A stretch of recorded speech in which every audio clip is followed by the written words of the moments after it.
Vous entrez dans un monde où l'impossible devient réalité.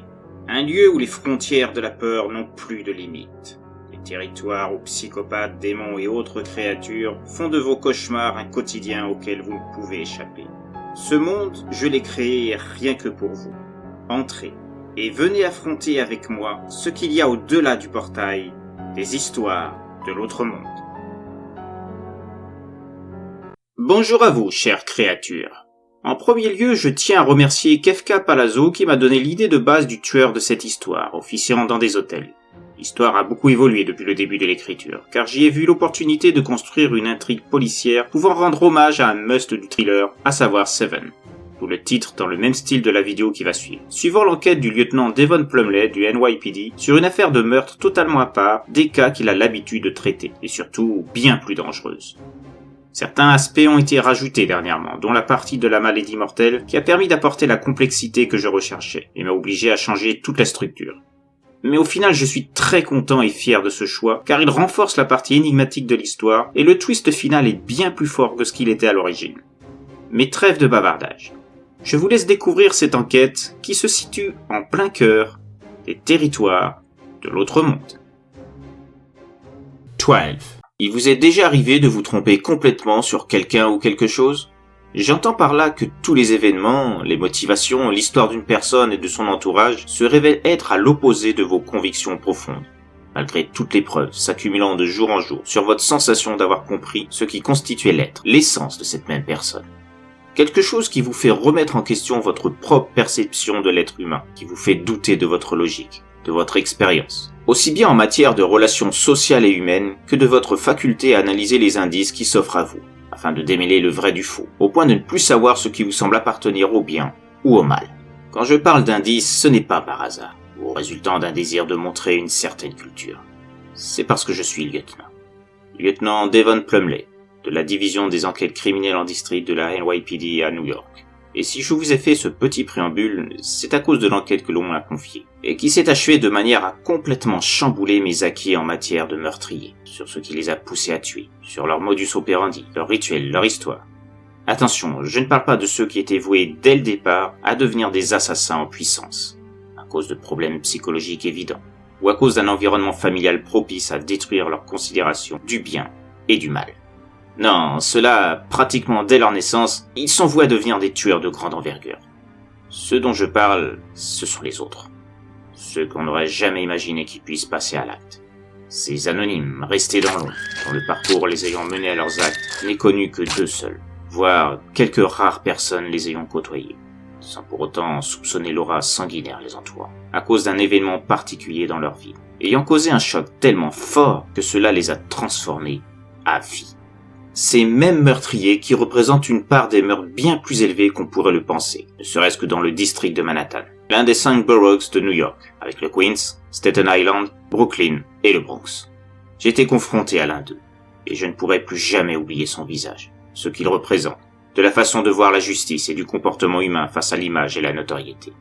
Je revois son expression pleine de fureur et d'innocence dans le même temps. Sa tristesse dans ses yeux en m'évoquant l'élément déclencheur de sa furie meurtrière, la plus élaborée et pensée que je ne le croyais au départ quand j'ai débuté mon enquête. C'était la première fois que je pleurais face à quelqu'un ayant tué et massacré de manière horrible des gens que je pensais innocents, et qui n'étaient en fait qu'un ramassis d'ordures bien plus détestable que celui qui leur avait ôté la vie brutalement. Rassurez-vous, je ne cautionne pas ces actes monstrueux, surtout au vu de l'état des corps sur lequel il s'est acharné avant d'y apposer sa marque, l'un des 12 signes du zodiaque chinois. Mais je comprends pourquoi il a fait ça. Mais pour mieux comprendre, je me dois de revenir en arrière, au moment où je fus envoyé par mon supérieur à l'Eastgate Tower Hotel, dans le quartier de Midtown, où le cadavre d'un homme avait été retrouvé dans sa chambre. La première chose qui me surprit, c'était les recommandations du capitaine de bien suivre les consignes d'accès à la scène du crime une fois sur place. Que c'était une question de vie ou de mort. Et que pour une fois, je devais mettre mon caractère d'Irlandais pure souche de côté, et faire ce que la division scientifique me demandait, si je voulais être sûr de le saluer à nouveau le lendemain matin. Dit comme ça, c'était curieux. Jamais le capitaine ne m'avait donné de telles directives. Et ces dernières paroles montraient une réelle inquiétude à mon encontre dans sa voix. Bon, je me disais que c'était peut-être dû au fait qu'il avait appris une mauvaise nouvelle le mettant dans cet état. Et sans me poser plus de questions, je me suis rendu à l'Eastgate. Une fois sur place, je fus d'abord étonné de la présence de policiers près des ascenseurs, chargés de surveiller la montée des clients. d'autres les accompagnant suivant l'étage où ils voulaient se rendre. Le cinquième étant rigoureusement interdit aux civils pour des raisons de sécurité cruciaux, selon les propres termes indiqués, de manière à s'assurer qu'ils ne tentent pas d'y accéder. Quel meurtre pouvait être à ce point exceptionnel pour qu'un étage entier soit mis en quarantaine, que les clients du même étage aient été évacués et relogés à d'autres chambres, d'autres étages, leurs affaires leur ayant été rendues après inspection pouvant durer plusieurs heures, sans qu'aucune information ne leur ait été donnée sur ces consignes qui me semblaient surréalistes, même à moi qui en avais vu d'autres au cours de ma longue carrière. Et je n'étais pas au bout de mes surprises. Une fois dans l'ascenseur, accompagné moi aussi d'un des gars du NYPD, je fus invité à revêtir une combinaison de protection, en même temps que lui. Une précaution nécessaire pour avoir le droit d'accéder à la scène du crime, située dans une des chambres du fameux 5e étage. Une de ces combinaisons que l'on porte dans des zones où on soupçonne des émissions radioactives, ou du moins la présence de produits toxiques, tels que des gaz mortels. Je demandais au gars le pourquoi de ça. Mais il se limitait à me dire que les agents de la division scientifique sur place se chargeraient de tout m'expliquer en détail. Rappelant les mots du capitaine, je ne cherchais pas à en savoir plus, et attendais que le tintement caractéristique de l'ascenseur, signifiant l'arrivée au bon étage, sonne, que les portes s'ouvrent, et que je pose mes pieds sur le sol de l'étage. En voyant le spectacle devant moi, c'est tout juste si je me rendis compte de la fermeture des portes de l'ascenseur derrière moi, me laissant seul face à un décor digne d'une série de Netflix ou Amazon Prime. C'était du délire. Des films plastiques recouvraient le sol et les murs de tout l'étage, y compris les portes des chambres. Des hommes portant les mêmes combinaisons que moi étaient postés à intervalles réguliers, dont 2 juste à proximité de l'ascenseur d'où je sortais, sans doute pour prévenir d'une intrusion non autorisée. J'avais vraiment l'impression de me retrouver dans un remake d'un mauvais film de série B, tellement tout ça me plongeait dans l'incompréhension. Pourquoi un tel dispositif pour un simple meurtre? Ça n'avait aucune logique. En tout cas, jamais au cours de toutes mes enquêtes, je n'avais vu de tels dispositifs de sécurité extrême. Et pourtant, j'en ai vécu des vraiment pas catholiques, vous pouvez me croire. Sortant de ma surprise, j'arpentais le couloir jusqu'à arriver à la chambre indiquée par le capitaine au téléphone. De toute façon, même sans le numéro, vu que c'était la seule ouverte d'où émergeaient parfois d'autres cosplays en cosmonautes, je n'aurais eu aucun mal à la trouver. Une fois arrivé à la dite chambre, je fus accueilli par un des gars de la division scientifique qui me dirigeait vers le cadavre, tout en m'expliquant la raison de tout ce foutoir. En fait, ce matin, une des filles du personnel de l'hôtel, en entrant dans la chambre pour changer les draps, après qu'elle n'ait eu aucune réponse après avoir cogné à de multiples reprises à la porte, a trouvé le corps sans vie de l'occupant de la chambre. L'instant d'après, après avoir touché le corps pour vérifier s'il était bien mort, ou simplement sans connaissance, elle a été atteinte de vertige, de nausée, d'une forte toux lui faisant cracher du sang, de douleurs thoraciques très fortes. Elle eut tout juste le réflexe d'indiquer sa découverte avec son mobile à son responsable, qui se trouvait à un autre étage, lui expliquant aussi son propre état avant de tomber au sol. Par la suite, craignant une épidémie, le directeur de l'établissement qui avait été averti a immédiatement contacté le centre CDC le plus proche, et le NYPD. Ils sont venus constater et évaluer la dangerosité du corps, se basant sur les propos du directeur, ayant rapporté ce qu'avait dit la malheureuse femme de chambre, dont le corps sans vie fut découvert devant la porte, ce qui entraîna une évacuation complète de l'étage, et la mise en place des dispositifs que je constatais à mon arrivée. Je comprenais mieux désormais les paroles du capitaine.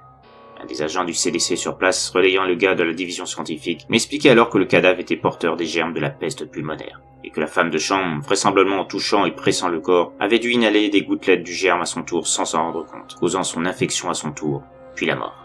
Pour l'instant, il ignorait comment la victime avait pu contracter cette maladie, d'autant que cette dernière, après enquête, n'avait jamais quitté le sol américain de sa vie. Il était donc inconcevable qu'elle ait pu être en contact direct avec l'un des rares foyers encore actifs dans le monde, tel qu'il en a été constaté à Madagascar ou la République démocratique du Congo.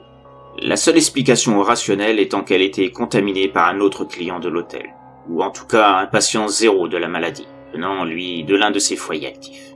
Mais ce n'était pas la peste qui avait tué en premier la victime, tel que me le montrait Marvin, le gars de la division scientifique du NYPD.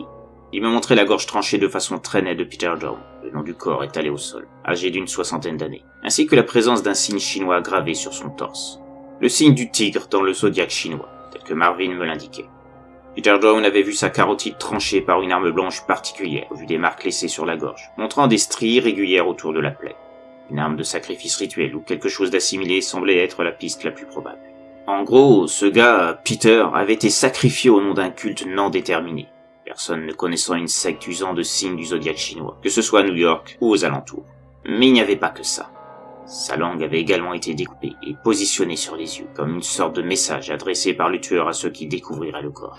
et les yeux avaient été sortis de leur orbite et placés dans la bouche, à l'endroit exact où se situait la langue avant qu'elle soit tranchée. On sentait un modus operandi méthodique du tueur. Ce n'était clairement pas un meurtre perpétré pour une histoire d'adultère ou de mésentente entre voisins, comme il est courant d'en constater dans les hôtels, voire de jalousie poussée à l'extrême. Dans aucun de ces cas, on userait d'un stratagème aussi précis, simplement sur le coup de la colère. Non, c'était bien plus travaillé, stylisé. Seul un tueur en série pouvait être la cause de ça, car il était évident, au vu du signe gravé en tant que marque du tueur, qu'il y aurait d'autres meurtres à venir pour suivre celui-ci. Et les semaines suivantes confirmèrent mes doutes. D'autres meurtres, utilisant la même méthode incompréhensible, survinrent dans d'autres hôtels. Hôtel Chandler, The Strand Hotel, The Lewa House, Lotus Accommodation. Tous subirent les actes de ce tueur dont les motivations m'échappaient. J'ai épluché toutes les sectes et cultes de la ville, et même au-delà, afin de trouver un indice pouvant m'indiquer le pourquoi des signes, de l'inversement des yeux et de la langue, de l'utilisation d'un produit recréant les symptômes de la peste pulmonaire. Car oui, les analyses successives sur les corps permirent de constater que la composition des gènes de cette maladie était légèrement différente de celle de la peste pulmonaire telle que cette dernière était connue par la science. Une modification au stade cellulaire, la rendant plus agressive, plus virulente et infectieuse que le bacille originel de la peste, le Yersinia pestis, présent chez certains rongeurs comme les rats, et transmis par les puces véhiculées par ces animaux. La peste a fait des ravages au Moyen-Âge, éradiquant près d'un tiers de la population européenne, et est loin d'avoir disparu, contrairement à ce que l'on peut penser. Elle existe encore dans divers pays d'Asie et d'Afrique, et effectue même en ce moment une réémergence. La seule différence avec le Moyen-Âge, c'est qu'aujourd'hui on sait comment la combattre. Mais elle reste une maladie mortelle et redoutable, et une personne ayant contracté la peste doit être soignée rapidement si elle veut espérer survivre.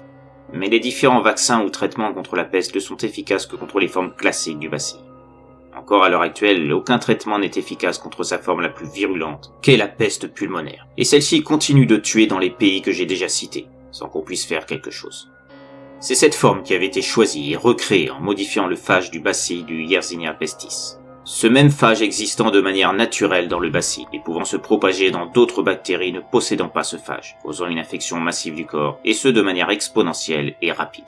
L'étude d'un décor a permis de constater que non seulement cette version nouvelle de la peste pulmonaire créée en laboratoire avait été injectée de manière artificielle, car il est évident que la contamination ne résultait pas d'un contact, mais aussi indiquer la manière dont elle avait été introduite dans le corps des victimes.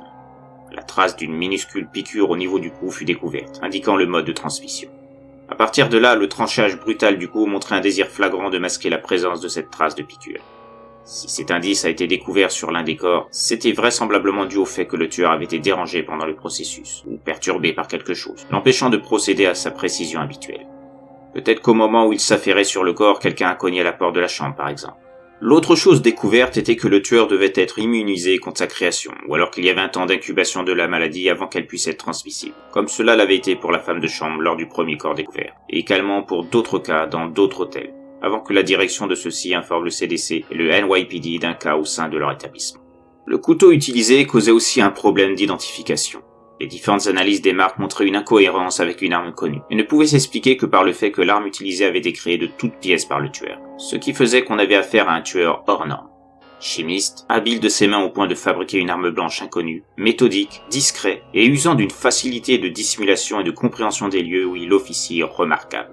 Pour faire simple, le gars devait user de costumes d'employés divers pour entrer dans les hôtels, peut-être même en tant que client, avant d'arpenter les couloirs en utilisant un uniforme du personnel. Ce qui supposait qu'il avait étudié les lieux auparavant, afin de savoir où s'emparer de ses tenues lui assurant une discrétion totale. Aussi le moyen d'avoir accès au lieu où se trouvait le dispositif permettant d'actionner ou de rendre inactifs les caméras de surveillance. À moins qu'il soit aussi un hacker de talent, lui permettant de prendre le contrôle du système à distance. Ce qui ne serait pas surprenant au vu des capacités de génie de ce tueur décidément au-dessus de tous ceux que j'avais traqués jusqu'à présent. Au cours de l'enquête, j'ai pu m'apercevoir que les caméras avaient été brouillées pendant 2 heures, exactement au moment supposé de la mort des victimes, permettant au tueur d'opérer en toute impunité. Si ces brouillages n'ont pas été détectés au moment où ils ont été opérés, c'est parce qu'une sorte de filtre, une manipulation d'image sur le réseau utilisé par le système de surveillance, a permis de se superposer à l'image brouillée, y montrant une séquence extraite d'une période haute que la partie où l'image était brouillée. Ce qui supposait un accès total à la base de données du système de surveillance des différents hôtels, afin de procéder à ce moyen digne d'un pro du hacking, tel qu'on en voit dans les films de braquage ou d'espionnage. Je sais que ça peut paraître curieux de la part d'un lieutenant du NYPD, mais j'étais en admiration devant le talent de ce tueur, incroyablement intelligent.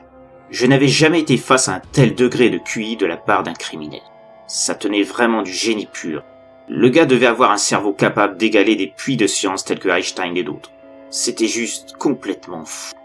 J'ai mis du temps à trouver une corrélation entre les différentes victimes, si ce n'est le signe du zodiaque chinois gravé sur leur corps, correspondant effectivement à leur signe.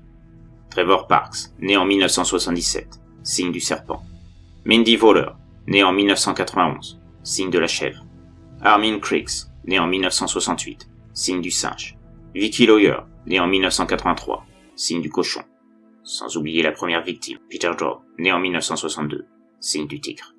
En fouillant leur passé, j'ai découvert qu'ils faisaient tous partie, en 2010, du personnel officiant au sein du même hôtel de Manhattan, le Storm Hotel.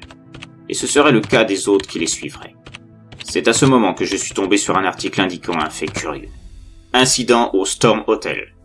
Un jeune enfant de 12 ans d'origine asiatique a fait un esclandre auprès de la direction du Storm Hotel, prétextant que l'hôtel avait enlevé ses parents pour une raison inconnue, cachant les preuves, jusqu'à transformer la chambre où il se trouvait avant de se rendre dans une pharmacie afin de trouver un remède au mal dont souffraient ses parents. Il a indiqué s'être rendu à cette pharmacie sur les conseils de la fille du directeur de l'établissement, Carrietta Drone, après avoir expliqué en détail à cette dernière les maux dont souffraient ses parents, survenus peu de temps après leur départ de Chine. Les symptômes des supposés parents du jeune enfant se seraient aggravés une fois arrivés à l'hôtel, ceux-ci se plaignant de graves douleurs thoraciques, de fièvre importante, de grande fatigue, toussant et crachant du sang. L'enfant a également précisé que le directeur et père de Carrietta était présent quand il a énuméré les symptômes, lui faisant se diriger vers cette pharmacie. Quand il est revenu, il a constaté que la chambre où il était précédemment avec ses parents avait été remplacée par une buanderie. Voulant savoir où se trouvaient ses parents et pourquoi la chambre n'était plus là, le directeur lui a alors indiqué que c'était la première fois qu'il le voyait au sein de l'hôtel, et qu'il n'y avait aucune personne au nom de ses parents séjournant ou ayant séjourné dans l'hôtel. L'enfant a posé la même question à d'autres personnes ayant vu ses parents à leur arrivée. Mais tous ont eu la même réponse que le directeur. Tout comme Carrietta, qui a affirmé ne pas connaître le jeune enfant, qui prétendait être devenu ami avec elle. Finalement, le directeur, Peter Down, a dû faire intervenir les services de police pour faire expulser le jeune homme, celui-ci devenant agressif et violent envers le personnel, et criant partout qu'il voulait qu'on lui rende ses parents. Le jeune homme a été pris en charge par les services sociaux par la suite, puis transféré au consulat général de Chine, cette dernière ayant pris le relais, afin de démêler cette histoire. À l'heure actuelle, nous ne savons pas ce que le consulat a décidé concernant ce jeune homme, qui semble s'être introduit de manière clandestine sur le sol américain, et n'ayant aucune preuve contre les graves accusations proférées contre le personnel du Storm Hotel. Ce dernier n'a pas souhaité porter plainte contre un jeune visiblement atteint de folie, indiquant que sa place était dans un asile, et espérant que le consulat général de Chine prendrait les mesures médicales qui s'imposaient le concernant. Si l'article en lui-même semblait assez dingue, ce que j'en avais retenu, c'était le nom du directeur de l'hôtel de l'époque, Peter Joe, la première victime. Ça ne pouvait pas être un hasard, tout comme la relation de ce dernier avec les autres corps découverts dans d'autres hôtels, avec la même méthode. L'idée d'une vengeance me vint alors immédiatement à l'esprit. J'eus beau chercher, je ne trouvais nulle trace ailleurs de ce qui était advenu du jeune homme mentionné dans l'article. Mais je savais que j'étais sur une piste sérieuse, et je m'y tenais. Les jours suivants, je prenais rendez-vous auprès d'un responsable du consulat général de Chine, afin d'éclaircir ce point, insistant sur l'urgence. Après plusieurs appels pour faire accélérer la date du rendez-vous, j'obtins satisfaction et pus m'entretenir avec un responsable du consulat. Exposant les faits et indiquant que j'avais besoin de connaître le parcours du jeune homme mentionné dans l'article, le soupçonnant d'avoir des éléments à même de me permettre d'y voir plus clair dans les motivations du tueur, en évitant soigneusement de préciser que je pensais qu'il pourrait être le tueur que je recherchais, afin d'éviter tout incident diplomatique, j'ai reçu une réponse positive de la part du responsable, qui m'indiqua le nom de la famille d'accueil ayant recueilli le jeune homme à l'époque. Le responsable rajouta malgré tout que seule la mère vivait encore à l'heure actuelle, et qu'elle avait été placée dans un centre spécialisé traitant la maladie d'Alzheimer, dont elle souffrait à un stade naissant. Je le remerciai de ses précieux renseignements, et usai de mes contacts, aidé du capitaine, bien qu'il doutait que ce fameux jeune homme puisse être mis en cause dans l'affaire. Mais il savait que mes intuitions avaient toujours été bonnes, et qu'aucune d'entre elles ne lui avait donné l'occasion de ne pas avoir confiance. Alors j'eus son feu vert, et je pus rencontrer Greta Nyarbock dans un salon isolé, conformément à ma demande, avec promesse de ne pas brusquer Greta, qui était très faible psychologiquement parlant, mais aussi physiquement. Je me tenais aux recommandations du personnel de l'établissement où se trouvait Greta. Et bien que les premiers échanges n'aboutissaient à rien, dès le moment où je lui montrai l'article évoquant le jeune homme, celle-ci changea d'expression, comme semblant soudain être porteuse d'une illumination, et réveillant ses problèmes de mémoire. Elle m'indiquait qu'elle se souvenait très bien de Wan, le prénom du jeune homme inconnu, de sa colère de l'époque suite à cette affaire. Il était souvent en conflit avec son mari, ayant du mal à suivre les règles que ce dernier imposait au sein de leur maison. Elle se souvenait devoir régulièrement intervenir pour éviter que leur affrontement ne tourne au pugilat. Afin de modérer les actes de Wan, qui apprenait l'anglais auprès de son fils, Kirk, elle lui enseigna des méthodes pour retenir sa colère, afin d'apprendre à cacher ses émotions, les contenir en soi, comme une forme de sérénité. Des leçons qui portèrent leurs fruits, même si elle était consciente qu'il portait toujours en lui cette colère, et qu'il voyait ces leçons comme des outils qui lui seraient utiles pour fomenter une vengeance dirigée contre ceux qui lui avaient volé ses parents, sans savoir pourquoi. Par la suite, il s'intéressa à beaucoup de choses, comme l'utilisation des réseaux sociaux et les différentes couches d'internet, comme le dark web, tel que lui avait rapporté Kirk, qui s'inquiétait de la passion exercée par Wan de s'apprivoiser avec le tournant sombre du web. Elle savait que Wan cherchait par ce moyen à apprendre des méthodes pour parvenir au but qu'il s'était fixé, et elle condamnait cela. Mais en même temps, elle se sentait désarmée face à la motivation de Wan pour obtenir réparation et compréhension, et elle se voyait mal lui interdire de continuer. Elle voyait chaque jour son visage s'emplir de noirceur, même s'il avait appris à cacher cela sous un masque, selon les méthodes qu'elle lui avait elle-même appris. Et un jour, Wan changea d'expression. Il semblait avoir obtenu une réponse à ses interrogations. Mais ce n'était pas pour autant de la joie qui s'affichait sur lui, ou le désir de goûter enfin une sérénité, oubliant le passé qu'il avait fait venir au sein de leur maison. Mais plutôt une satisfaction qu'il allait obtenir ce qu'il désirait depuis si longtemps. N'y connaissant pas grand-chose, elle demanda à son fils Kirk s'il pouvait avoir accès aux informations récoltées par Wan sur le dark web, sachant que lui aussi, par ses propensions au hacking, bien qu'il tentait maladroitement de cacher ses actes, pourrait lui apporter les réponses aux questions qu'elle se posait sur Wan, et son changement d'attitude. C'est là que Kirk lui rapporta avoir trouvé que Wan était inscrit sur un forum où on parlait de faits mystérieux de tout ordre. Et parmi les conversations auxquelles il avait pu accéder, il avait trouvé ce qui l'avait changé. L'explication de la disparition de ses parents. Celui avec qui Wan échangeait était en fait un membre du personnel du Storm Hotel qui culpabilisait du sort de pauvres touristes. La direction de l'hôtel l'avait obligé, lui et d'autres personnes, à masquer la vérité. Le directeur avait reconnu les symptômes décrits par le jeune Wan comme ceux de la peste pulmonaire. Craignant un scandale sans précédent pour l'hôtel, il avait mis au point le stratagème pour faire passer la disparition des parents de Wan comme étant une intervention de la part du jeune homme, profitant de son absence pour tout mettre en place, et obligeant certains membres du personnel à être complices de cet acte odieux. Les parents furent anesthésiés grâce à un gaz envoyé sur l'interstice de la porte de la chambre. Puis, prétextant de travaux à l'étage, interdisant l'accès, le directeur fit revêtir des tenues spéciales au personnel complice pour évacuer les corps endormis hors de l'hôtel, utilisant l'ascenseur de service interdit aux clients, et menant à l'arrière de l'hôtel, où ils furent pris en charge par des hommes mandatés par le directeur, eux aussi faisant partie du personnel, afin d'être brûlés en toute discrétion à un lieu secret. Pendant ce temps, la chambre était murée et remplacée par une fausse porte donnant l'aspect d'une buanderie. Le numéro de la chambre fut effacé des registres de l'hôtel, tout comme le présentoir des clés, présentant une niche vide, comme si la chambre n'avait jamais existé. Un secret monstrueux que l'homme ne pouvait plus garder pour lui, même après plusieurs années. Il pensait obtenir une rédemption avant ce crime perpétré par 11 personnes, auxquelles se rajoutait Carietta, la fille du directeur, âgée à l'époque de 12 ans, et complice forcée, sans comprendre pourquoi elle devait à Wan, son ami récent, de faire comme si elle ne l'avait jamais vu, acceptant les mensonges édictés par son père. Dès lors, Greta et Kirk furent horrifiés du secret dont avait été victime Wan, et sachant cela, il était inconcevable pour eux de l'empêcher de continuer sa quête de la vérité, faisant silence sur ce qu'ils avaient découvert. Wan avait alors 17 ans. Il atteindrait sa majorité 3 mois plus tard, et aucun membre de sa famille d'adoption, Greta comprise, ne put l'obliger à continuer à vivre au sein du foyer qui lui avait permis d'obtenir ce qu'il désirait. Après ça, Greta ne savait pas ce qu'était devenu Wan. Mais elle se souvient en revanche du pseudo utilisé par l'interlocuteur de Wan sur le forum, Guilty08. Rien que ce pseudo en disait long sur la culpabilité ressentie. Je remercie Greta pour cette énorme avancée dans mon enquête grâce à elle, et la laisser à ses souvenirs d'un jeune homme perturbé, envahi par un sentiment de vengeance. Avant de me quitter, elle m'indiquait ne pas en vouloir à Wan sur ses morts faisant les grands titres des journaux. Voyant ma surprise, elle m'indiquait que même si la maladie d'Alzheimer la minait et qu'elle se trouvait enfermée ici, ça ne l'empêchait pas de s'informer via son portable sur ce qui se passait au dehors et qu'elle s'attendait un jour à recevoir une visite comme la mienne. Elle savait que c'était Wan le responsable de ces meurtres. Elle savait aussi qu'il était très proche d'un autre interlocuteur au sein du forum, un nommé West 40, un chimiste se vantant d'avoir créé un virus mortel à partir du bacille d'une maladie qui avait décimé l'Europe au Moyen-Âge. Puis elle se tut et me laissait repartir pendant qu'elle rejoignait sa chambre. Tout s'imbriquait à la perfection. Je savais son prénom, et j'avais 2 noms pour continuer mon enquête. Des pseudos certes, mais des noms quand même. Je savais à qui m'adresser pour obtenir des adresses et aller voir les fameux Guilty08 et West 40. Un pur génie de la cybercriminalité qui n'avait pas son pareil pour se balader au sein des tréfonds du dark web. Il m'obtint très facilement les adresses que je cherchais. Entre-temps, 3 nouveaux meurtres se rajoutèrent. Et c'est là qu'un autre souci se posait. Guilty08 était mort depuis déjà 7 ans, l'année où il était entré en contact avec Wan, et ça ne pouvait pas être une coïncidence.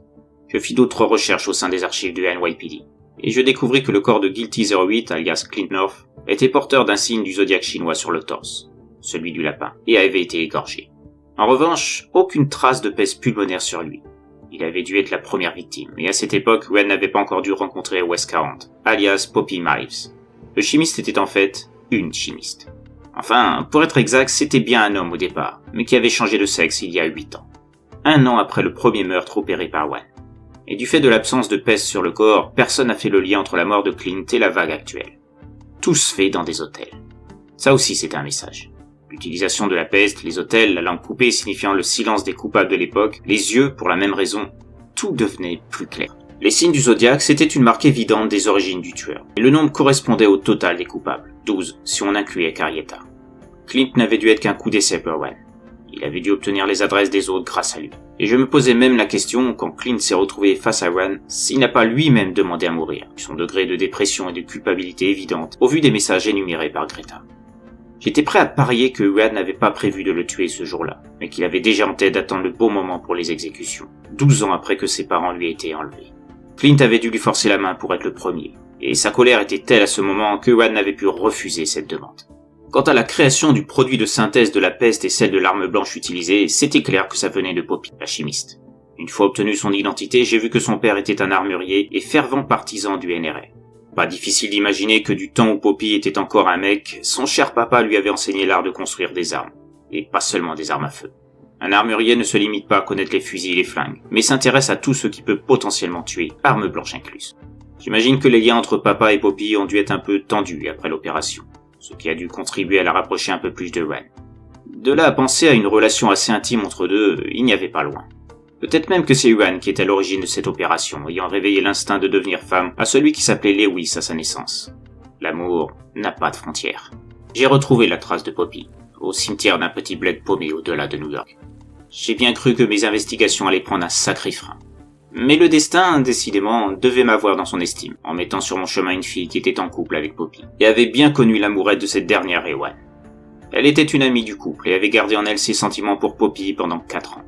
4 ans durant lesquels elle avait dû accepter de voir celle qu'elle aimait subir les frasques de Wan, lui demandant l'impossible, étant dominateur avec elle, et ne voyant à elle qu'un instrument de sa vengeance, celle qui allait lui apporter les éléments pour obtenir réparation des années de souffrance qu'il avait dû affronter. Quand Poppy a fini par comprendre que Wan ne l'aimait que pour ses aptitudes à concevoir la peste et l'arme caractéristique qui allait servir à Wan par la suite, les disputes entre les deux se sont multipliées. Et au final, Wan l'a quitté. Une fois qu'il avait ce qu'il voulait, il ne trouvait plus d'intérêt à sa relation avec Poppy, emmenant avec lui ce qu'elle avait conçu pour lui, pensant que cela renforcerait l'amour de Wan pour elle, alors qu'elle n'avait jamais été rien d'autre qu'un outil. Poppy est tombée en dépression à la suite de ça, et de simple amie, celle qui me parlait de ses souvenirs douloureux devint amante, pour s'en redonner de la joie à cette petite chose fragile qu'était Poppy. Jusqu'à ce qu'elle se donne la mort après avoir compris l'utilisation faite par Wan de ses créations. Elle n'a pas supporté de voir qu'elle se retrouvait complice involontaire d'un meurtrier en puissance, dominé par la vengeance. Malgré ça, la fille me permit de consulter et même d'emmener toutes les notes de Poppy, y compris l'antidote au bacille de la peste pulmonaire nouvelle génération qu'elle avait créée, ainsi que la dernière adresse connue de Wan, après qu'il ait quitté le quotidien de Poppy. Un cadeau du ciel, cette fille. Et je me disais que je n'avais jamais autant aimé me rendre dans un cimetière de toute ma vie. En feuilletant les notes de Poppy, je tombais sur une autre perle rare. La liste des membres du personnel du Storm Hotel, complices de la disparition des parents de Wan. C'est là que je vis qu'il y avait un truc qui ne collait pas. Parmi les autres victimes qui avaient atteint le nombre de 10 à ce moment, en incluant Clint, certaines ne figuraient pas dans cette liste, et pour cause. Durant les 12 années qui séparaient l'année du secret mortel du Storm Hotel à aujourd'hui, 4 des noms de la liste étaient morts autrement, échappant à la vengeance de Wan.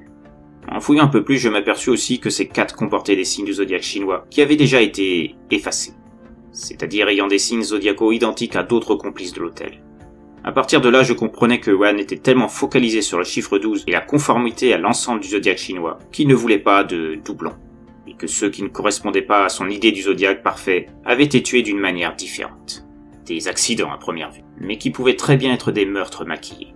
Accident de voiture pour l'un, suicide au gaz pour un autre, incendie criminel dans un appartement et chute mortelle dans un escalier pour les 2 autres.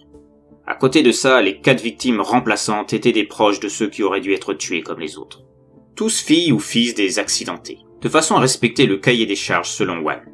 D'un coup, le respect à l'intelligence et la méthode que je ressentais pour celui-ci tomba d'un coup. En n'hésitant pas à tuer des personnes qui n'avaient pas de rapport direct avec la mort de ses parents, il devenait à mes yeux un serial killer comme les autres. Un tueur n'hésitant pas à sacrifier des innocents, juste pour que ses projets soient respectés à la lettre. Il ne restait que 2 noms pour que sa tête aboutisse. Hop Nialo, signe du rat, et Carrieta Drone, signe du tigre, comme son père.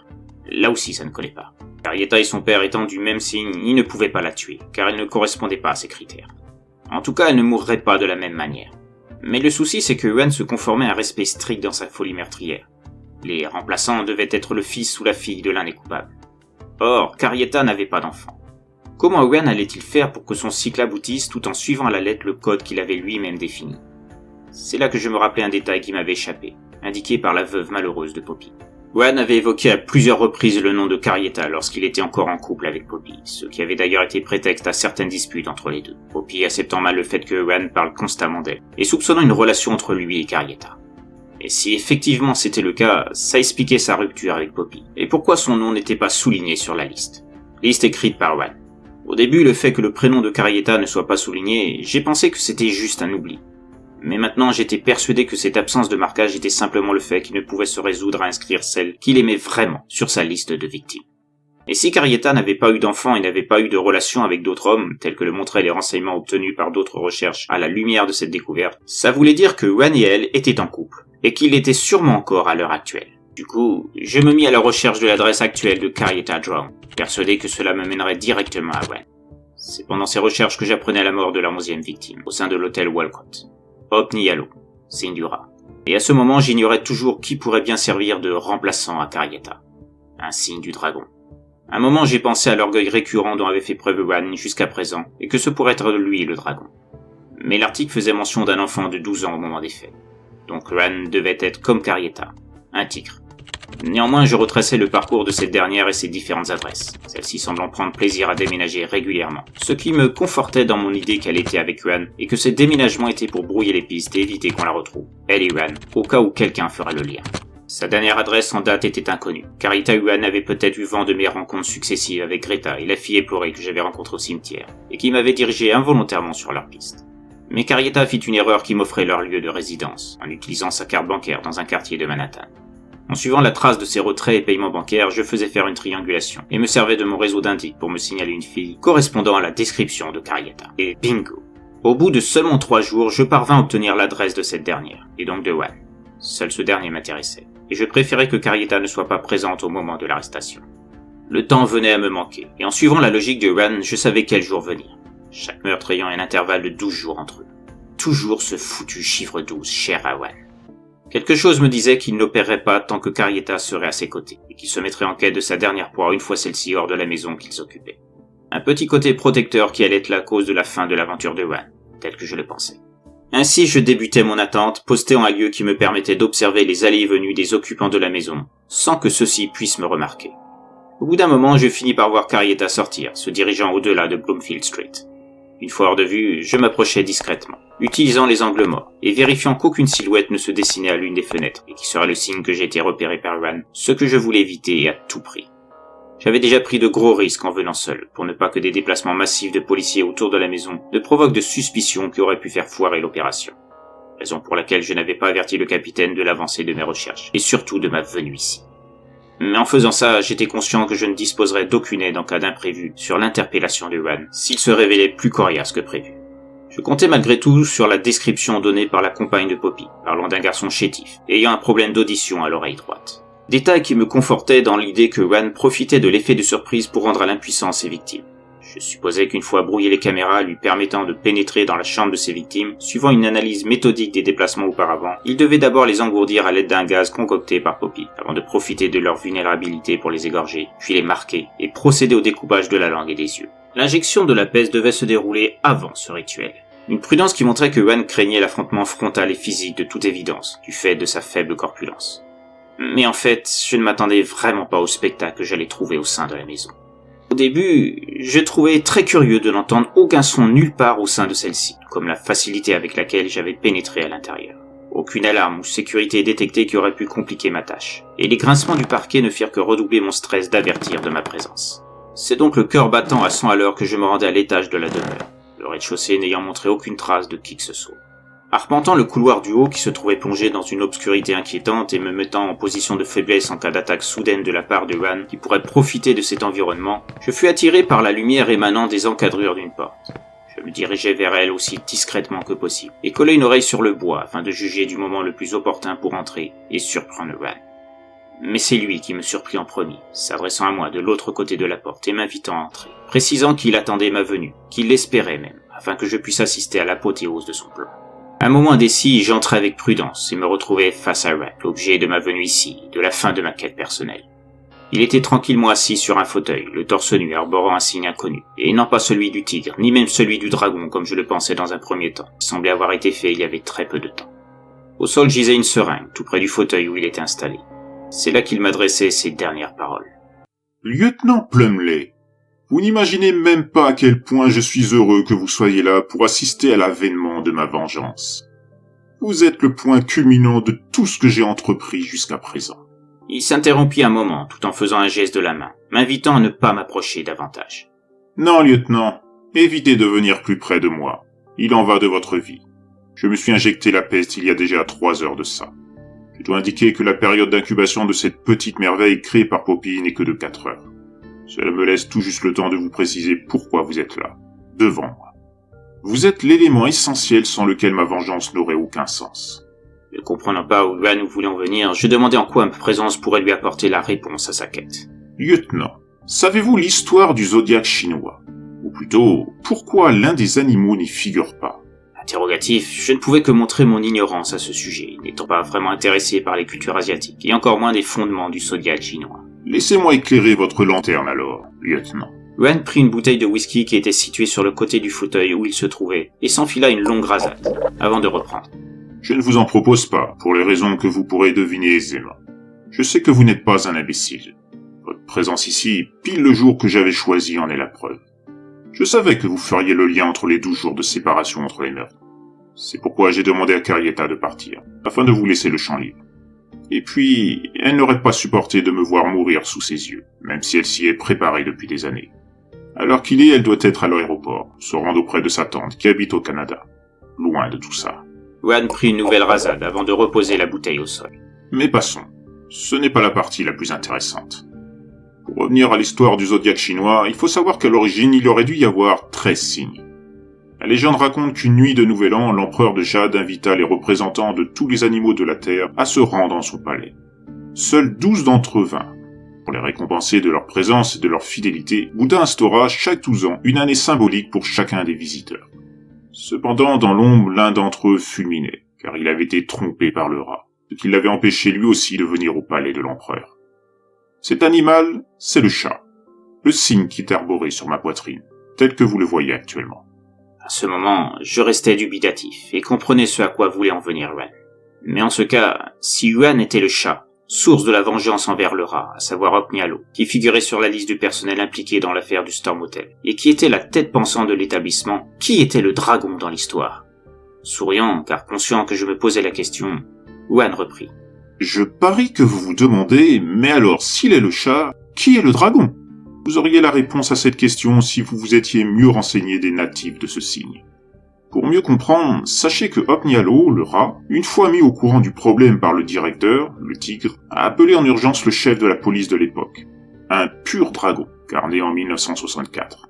Et c'est ce même dragon qui a indiqué au rat comment procéder pour éviter le scandale et empêcher le chat de pénétrer au palais. Au même moment, en voyant mes yeux s'agrandir, Yuan éclata de rire, avant de continuer. Je vois que vous avez compris. Le dragon de l'époque, le chef de la police à l'origine de toute cette horreur dont vous êtes le descendant, c'était votre père, lieutenant. Je m'offusquai, hurlant presque en indiquant que jamais mon père n'aurait fait une telle chose. Je le connaissais trop bien. Yuan souriait à nouveau. On ne connaît jamais assez bien les gens, lieutenant. Même ceux qui semblent être exempts de tout reproche. Imaginez ce que j'ai ressenti en apprenant que le chef de la police de New York, celui qui est censé protéger les faibles de la criminalité, était lui-même une ordure n'ayant pas hésité à sacrifier un père et une mère aimante, simplement coupable d'avoir contracté une maladie infectieuse. Ce même chef qui a ordonné de les tuer, en masquant leur mort, et en mettant à place ce stratagème odieux qui allait détruire la vie d'un petit garçon de 12 ans. Et tout ça pour protéger ses propres intérêts. Car voyez-vous, lieutenant, la raison de tout ça, c'est l'argent. Votre père avait des actions dans l'hôtel. Si le scandale d'une mort due à la peste avait fait les grands titres des journaux, causant des pertes considérables en termes de clientèle à cette nouvelle, il perdait quasiment tout l'argent en sa possession, dont celui qu'il réservait pour que vous puissiez jouir d'une formation pour prendre sa suite et devenir policier au sein du NYPD. Tout comme lui. Je m'effondrais à genoux, abattu par les révélations faites par Yuan concernant mon père. Ce père qui avait toujours été un modèle de justice, d'intégrité et d'humanisme. Je ne pouvais pas empêcher mes larmes de couler le long de mon visage, anéanti par l'information fournie par Yuan. J'étais le descendant du dragon qui avait orchestré la mort d'un couple ne demandant qu'à être soigné, ou au moins méritant d'être enterré en un lieu décent. Au lieu de ça, on les a brûlés comme des déchets afin d'éviter toute contamination, et faisant croire à leur fils qu'il n'avait jamais existé. Je regardais Yuan, conscient du mal que mon père lui avait fait, à lui, à ses parents. J'étais celui qui aurait dû être sacrifié. Ce n'était pas au chat de mourir. Alors pourquoi c'était Yuan qui s'était injecté la mort noire ? Je sais ce que vous vous dites. Pourquoi le chat meurt-il alors que le fils du dragon continue à vivre? C'est très simple en fait. Je voulais une punition à la hauteur du crime commis par votre père. Une punition pour avoir détruit ma vie pendant toutes ces années durant lesquelles je me suis évertué à construire la vengeance parfaite, avec l'aide de Carietta, que j'ai retrouvée des années après, et qui a fondu en larmes devant moi, me demandant que je la tue pour s'être rendu complice de mon malheur. J'avoue qu'à un moment j'ai pensé à l'ajouter à ma liste. Mais j'ai effacé le trait soulignant son prénom, touché par sa sincérité et son sens du sacrifice. Et de fil en aiguille, notre relation est devenue plus intime. Elle m'a beaucoup aidé à retrouver la trace des anciens membres du personnel du Storm Hotel, ont suivi des chemins différents, après la fermeture de ce dernier, suite à d'autres scandales d'ordre financier. Elle a été l'appât pour chacun d'eux, les invitant à se rendre dans des hôtels divers, choisis à l'avance, étudiés en profondeur. Elle a été mon moteur, ma muse, celle qui a permis que tout ceci soit mis en place. Elle a même insisté pour que son père soit le premier de la liste. Enfin, le deuxième, vu que Clint m'avait demandé lui-même à ce que je le tue auparavant. Avant même que je rencontre Poppy et que je me lie à Carietta. Yuan reprit la bouteille et avala une nouvelle rasade. Au même moment, il fut pris d'une quinte de toux qui lui fit lâcher prise, faisant tomber la bouteille au sol et se brisant en morceaux. Eh bien, il semblerait que l'antidote provisoire que je me suis injecté après la mort noire arrive au terme de sa protection. Avant de partir, vous devez savoir pourquoi vous êtes en vie. En ce moment, Carietta est en train de mettre en ligne toutes les preuves de la culpabilité de votre père. Documents obtenus grâce à mes talents de hacker. Certifiés authentiques par un expert en graphologie. Comme vous voyez, je n'ai rien laissé au hasard. Je vous laisse deviner l'image du NYPD qui va en suivre face à l'opinion publique. Le peuple américain n'aura aucun mal à mettre le fils de celui qui a ordonné la mort d'un couple au sein d'un hôtel dans le même panier que le père. Après tout, rien ne prouve que vous n'étiez pas au courant des actes passés de votre père à leurs yeux. Savoir que vous allez souffrir de ça toute votre vie restante est bien plus jouissif pour moi que vous mourriez comme les autres, en lieu et place de votre père, qui pensait que sa mort d'une pneumonie effacerait son passé. Raison pour laquelle il n'a pas jugé utile de vous révéler sa faute. Ce qui aurait pu vous permettre de vous excuser publiquement au nom de votre père. Un acte qui m'aurait incité à renoncer à tous ces meurtres, car la vérité aurait éclaté au grand jour. Au lieu de ça, il a préféré se confondre dans le mensonge jusqu'au bout, vous laissant ce triste héritage, et vous faisant affronter ce que lui-même n'a pas eu la décence de faire. Je n'aimerais pas être à votre place, lieutenant, mais vous allez découvrir toute la souffrance que j'ai endurée pendant des années. Et il ne pouvait y avoir de plus belle fin à ma vengeance. La vengeance du chat. Yuan voyait ses quintes de toux redoubler, crachant du sang, se tenant le ventre à cause de douleurs que je devinais terribles, mais certainement moins que ce qu'il avait vécu jusqu'à présent. Cette souffrance dont mon père était la cause, et dont je me sentais responsable en tant qu'héritier. Yuan tombait au sol, émettant des gémissements de douleur horribles.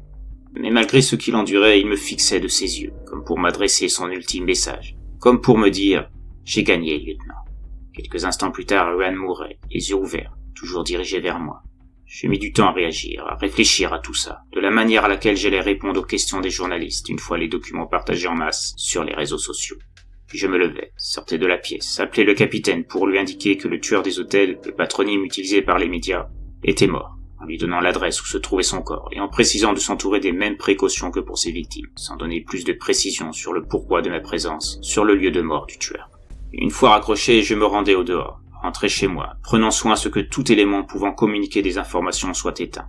J'en savais assez, pas besoin d'entendre à nouveau les faux de mon père. Je m'asseyais à mon bureau et commençais à raconter mon histoire, celle que vous lisez en ce moment. Quand vous les lirez, j'aurais mis fin à ma vie. J'y ai mûrement réfléchi. Et je sais que je ne pourrai pas tenir longtemps face au regard de tous. Je sais que le tueur des hôtels passera du rang de monstre à celui de victime dès l'instant où chacun aura lu les documents publiés par Carietta. Au final, elle sera la seule à avoir survécu à tout ça. Mais je sais qu'elle aussi souffrira encore de longues années avant peut-être de décider de prendre le même chemin que moi. Mais je ne serai pas là pour le voir. Certains d'entre vous me traiteront sans doute de lâche, et ils auront raison. Je suis un lâche qui n'accepte pas d'être le fils d'un assassin. Le fils d'un homme que je pensais être un modèle et qui a tué pour me permettre de suivre ses traces. À ce titre, je suis aussi coupable que lui. C'est grâce à l'argent d'un meurtrier que je suis devenu policier. Et ça, je ne peux pas l'accepter. Je ne pourrai jamais l'accepter. Je suis un dragon qui va s'éteindre, victime de la vengeance du chat. Wayne avait raison. C'est lui le vrai vainqueur de tout ça. Les erreurs du passé de membres de notre famille peuvent être le point de départ de graves conséquences qui ne sont pas toujours mesurées par les fautifs envers leurs descendants. À travers cette intrigue policière, j'ai voulu montrer que les secrets familiaux peuvent détruire, à plus ou moins long terme, le mental, la dignité, la notoriété et la carrière de ceux ou celles qui en subissent les remous, même plusieurs années après. On oublie souvent les côtés positifs d'un événement, car il entre dans une habitude. Mais les erreurs restent dans les mémoires collectives sur de longues durées, et sont rarement pardonnées. Surtout quand on fait partie, comme le lieutenant Plumley, d'une catégorie de métiers censée protéger la morale et la justice. Et plus la faute est grave et impardonnable, plus le souvenir néfaste de celle-ci reste gravé dans la conscience collective. Mais il est temps de vous laisser, et de vous dire à très bientôt pour une nouvelle histoire de l'autre monde.